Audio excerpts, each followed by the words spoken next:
আজ আমি আপনাদের সাথে শেয়ার করব বাংলাদেশের খুবই জনপ্রিয় একটি মিষ্টি রেসিপি। সেটা হচ্ছে ক্রিম জাম। কালো জাম মিষ্টি বানিয়ে মাঝখান থেকে একটু কেটে এখানে মালাই দিলেই কিন্তু হয়ে যাবে এই ক্রিম জাম মিষ্টিটি। এই মিষ্টিটি বানানো খুবই সহজ আর খেতে খুবই সুস্বাদু হয়। হ্যালো এভরিওয়ান, আসসালামু আলাইকুম। সবাই কেমন আছেন? আশা করি সবাই আল্লাহর রহমতে সুস্থ আছেন, ভালো আছেন। আলহামদুলিল্লাহ, আমরাও আল্লাহর অশেষ রহমতে ভালো আছি। বিসমিল্লাহির রহমানির রহিম। ক্রিম জাম বানানোর জন্য এখানে প্রথমে আমি একটি মিক্সিং বোলে নিয়ে নিচ্ছি ডিম। এখানে আমি ক্রিম জামের মিশ্রণ তৈরি করতে ডিম ব্যবহার করব। এর জন্য এখানে প্রথমে আমি একটি ডিম ভালোভাবে ফেটিয়ে নিচ্ছি। আপনাদের পরিমাণ মতো এখানে ডিম ব্যবহার করতে পারবেন। ডো মাখাতে যতটা ডিমের মিশ্রণ লাগবে ততটাই এখানে ব্যবহার করবেন। আমি প্রথমে একটি ডিম ভেঙে নিয়েছিলাম, তারপর আমি এখানে আরও একটি ডিম অ্যাড করে নেই।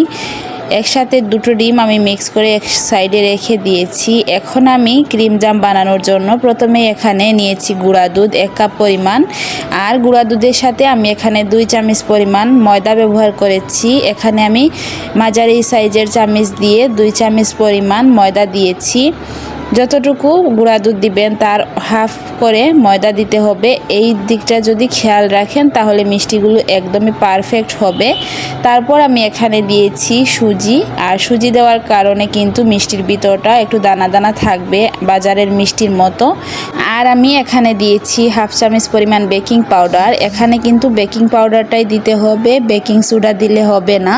তারপর সবগুলো শুকনো উপকরণকে তেল অথবা ঘি দিয়ে ভালোভাবে মাখিয়ে নিতে হবে। আমি এখানে তেল ইউজ করেছি। আপনাদের হাতের কাছে যদি ঘি থাকে তাহলে অল্প একটু ঘি দিয়ে ভালোভাবে শুকনো উপকরণটাকে মাখিয়ে নেবেন। আমি এভাবে মাখিয়ে নেওয়ার পর ডিমের মিশ্রণ দিয়ে একটা ডো তৈরি করে নিয়েছি। এখানে আমি অর্ধেকটা ডিমের মিশ্রণ ব্যবহার করেছি। অর্ধেকটা ডিমের মিশ্রণেই কিন্তু খুবই সুন্দরভাবে ডোটা মাখানো হয়ে গিয়েছে। আর এই পর্যায়ে ডোটা একটু নরম থাকবে, এটা রেস্টে রাখার পর একদমই ঠিক হয়ে যাবে। ডোটাকে আমি 10 মিনিটের জন্য রেস্টে রাখলাম। আর এদিকে আমি মিষ্টির জন্য শিরা তৈরি করব। এর জন্য একটি কড়াইয়ের মধ্যে 1 কাপ পরিমাণ চিনি আর দিয়েছি আমি 2 কাপ পরিমাণ পানি দিয়ে ভালোভাবে নেড়ে ছেড়ে চিনিটাকে জাল করে নিব। আর ফ্লেভারের জন্য এখানে দিয়ে দিচ্ছি 2টো এলাচ। আপনারা যদি এলাচটা দিতে না চান তাহলে স্কিপ করতে পারবেন। এখন আমি শিরাটাকে 2 মিনিট ফুটিয়ে নিব। কালো জাম মিষ্টি বানানোর ক্ষেত্রে শিরাটা কিন্তু একদমই পাতলা থাকবে, একতারও হবে না শিরাটা। কালো জাম মিষ্টি বানানোর বেলা কিন্তু এই শিরাটা একদমই পাতলা শিরা থাকবে। তো দেখুন এখানে কিন্তু 10 মিনিট পর আমি ফিরে এলাম, আর দেখতে পাচ্ছেন এখানে মিষ্টির ডোটা কিন্তু নরম করতে গিয়ে অনেকটাই বেশি নরম হয়ে গিয়েছে। এর জন্য আমি এখানে আরও কিছুটা গুঁড়া দুধ অ্যাড করেছি, করে আবারও মাখিয়ে নিয়েছি।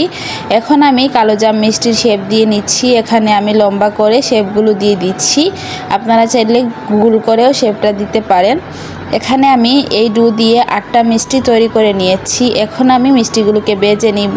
তো এর জন্য একটি ফ্রাই প্যানে আমি কড়াই বসিয়ে তেল দিয়েছি, আর তেলটা যখন হালকা গরম থাকবে তখনই মিষ্টিগুলো দিতে হবে। আর এই মিষ্টিগুলো কিন্তু আমি একটু বড় করেই বানিয়ে ফেলেছি। আপনারা যদি চান এর থেকে ছোট করে বানাতে পারবেন, এতে করে দেখতে খুবই সুন্দর লাগবে। আর এটা আমি বেশি বড় করে বানিয়ে ফেলার কারণে মিষ্টিটা ফুলে কিন্তু আরও বড় হয়ে গিয়েছে। ভিডিওর এই পর্যন্ত এসে যারা একটি লাইক দিতে ভুলে গিয়েছেন, অনুরোধ করব একটি লাইক দিয়ে সম্পূর্ণ ভিডিওটি কন্টিনিউ করবেন। আর আমার চ্যানেলে যদি নতুন হয়ে থাকেন, আমার ভিডিওর কোনো অংশ আপনাদের কাছে ভালো লেগে যায়, তাহলে প্লিজ আমার চ্যানেলটিকে সাবস্ক্রাইব করে পাশে থাকা বেল আইকনটি অলে প্রেস করে রাখবেন। এতে করে আমি নতুন কোনো ভিডিও আপলোড করার সাথে সাথেই নোটিফিকেশন আপনাদের কাছে পৌঁছে যাবে। তো দেখুন কথা বলতে বলতে আমি মিষ্টিটাকে কালার করে ভেজে নিচ্ছি। আর মিষ্টিটা দেখুন খুবই সুন্দরভাবে কালার হয়ে গিয়েছে। আমি এটাকে কালো জামের কালার করে ভেজে নিচ্ছি। আর এখন আমি মিষ্টিগুলোকে উঠিয়ে নিলাম। আর মিষ্টিগুলোকে উঠিয়ে নেওয়ার পর এটাকে আমি কিছুক্ষণ সময় নিয়ে ফ্যানের নিচে রেখে ঠান্ডা করে নিয়েছি। এখন আমি এখানে শিরার মধ্যে দিয়ে দিলাম। মিষ্টিটা কিন্তু ঠান্ডা থাকবে আর শিরাটা কিন্তু কুসুম গরম থাকবে। এই অবস্থায় মিষ্টিগুলো দিয়ে এটাকে 10 মিনিট জাল করে নেবেন। 10 মিনিট জাল করলেই কিন্তু মিষ্টিগুলো একদমই পারফেক্টভাবে শিরা স্যুপ করে নেবে। মিষ্টিগুলোকে আমি শিরার মধ্যে দিয়ে 10 মিনিট জাল করে নিয়েছি। এখন আমি মিষ্টিগুলোকে নামিয়ে নর্মাল ফ্রিজে রেখে দিব ঠান্ডা হওয়ার জন্য। আর এদিকে আমি ক্রিম তৈরি করে নিচ্ছি। ক্রিম তৈরি করার জন্য এখানে আমি দিয়েছি গুঁড়া দুধ আর দিয়েছি মাওয়া আর গুঁড়া দুধ দিয়ে আমি এগুলোকে ভালোভাবে মিক্স করে নিচ্ছি। প্রথমে আমি এখানে কিছুটা লিকুইড দুধ দিয়েছি আর দিয়েছি গুঁড়া দুধ, সাথে দিয়েছি কিছুটা মাওয়া আর দিয়েছি এখানে চিনি দিয়ে ভালোভাবে মিশিয়ে নিচ্ছি। দেখুন কিছুক্ষণ এভাবে জাল করে নেওয়ার পর চিনিটা একদমই ঘন হয়ে গিয়েছে। এখন আমি মিষ্টিগুলো আপনাদেরকে একটু দেখিয়ে দিচ্ছি। দেখুন মাশাআল্লাহ কতটা সুন্দরভাবে শিরাটা স্যুপ করে নিয়েছে আর মিষ্টিগুলো কিন্তু অনেকটাই বড় বড় হয়ে গিয়েছে। তো এখন আমি মিষ্টিগুলোকে কেটে নিব মাঝখান থেকে। অল্প একটু মিষ্টি এভাবে আমি কেটে এখানে আমি ক্রিমগুলো দিয়ে দিব। এতে কিন্তু মিষ্টিতে 2 রকমের ফ্লেভার পাবেন, একটি হচ্ছে কালো জামের ফ্লেভার আর অন্যটি হচ্ছে ক্রিমের ফ্লেভার। এতে কিন্তু মিষ্টিটা খেতে খুবই সুস্বাদু হবে। এই মিষ্টিটা আমাদের বাংলাদেশে খুবই জনপ্রিয় একটি মিষ্টি বলতে পারেন আর বানানো কিন্তু খুবই সহজ। আমার কাছে খুবই সহজ লেগেছে এই ক্রিম জাম মিষ্টিটা তৈরি করতে। তো দেখুন আমি একটা একটা করে এরকম মাঝখান থেকে কেটে নিচ্ছি আর এখন আমি একটা পলিথিনের মধ্যে ক্রিমটা নিয়েছি, নিয়ে এভাবে আমি দিয়ে দিচ্ছি। এতে করে ক্রিমটা দিতে অনেকটাই সুবিধা হবে। আমি একটা দুধের প্যাকেটের ভিতর এই ক্রিমগুলো নিয়েছি, নিয়ে এখন আমি মিষ্টির উপর দিয়ে দিচ্ছি। এই মালাই ক্রিমটা মিষ্টির উপরে দেওয়ার পর মিষ্টির লুকটাই কিন্তু চেঞ্জ হয়ে যাবে একদমই, আর দেখতে মাশাআল্লাহ খুবই সুন্দর লাগবে। একবার হলেও এই ক্রিম জাম মিষ্টিটি বাসায় ট্রাই করে দেখবেন।